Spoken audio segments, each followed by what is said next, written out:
Good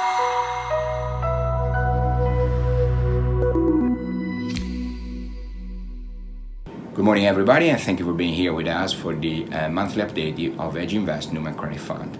The month of December, the last month of the year, was a relatively uneventful month for us. It was relatively flat. We had a positive contribution on all our special situation events and overall capital structure, but we had a negative contribution still from some of the macro shorts, such as Brazil, such as South Africa, and also the remaining position on the put on sterling that we had for the Brexit. Overall, we're quite positive for 2020. We had plenty of catalysts in our special situation and events book. Particularly, we are quite positive on a Hewlett-Packard and Xerox. We think that merger will go on. We already seen some positive developments. We are quite positive also on the speculation around Walgreens. We think we could see more. We made some good progress on AbbVie Allergan, and that's been working well, pretty well. Our main focus remained the telecom sector and the 5G auction. Very excited about Dish. The convertible performed very well. We think there's a lot of upside still. T-Mobile, we are negative on the credit. We think either way I'll have to pay up, whether it's for Sprint or for new spectrum.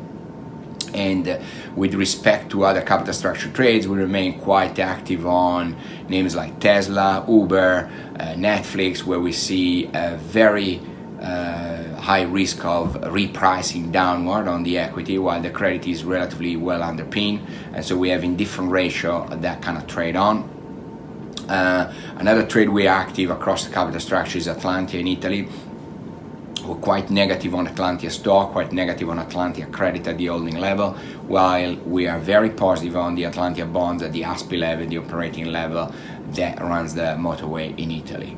On the macro side, we remain very opportunistic. We're trying to have very defined catalysts in front of us before building up the position, and we have a plan to build them as we go. The view remains the same. We are here only because of central bank intervention. We think there's a decent risk of another taper tantrum because the economy is doing well and inflation is picking up in many places in the world.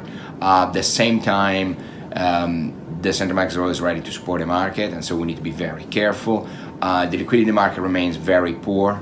We talk about it many times. We still think any bad event could be very impactful in terms of market valuation and a potential market crash, but we stay very opportunistic on that. So book is predominantly focused on idiosyncratic special situation with defined catalyst in the short term, but at the same time on the macro side we are very opportunistic but ready to develop our short thinking in direct position. But for the moment we are relatively light, with our biggest short being the South African credit risk. Thank you very much.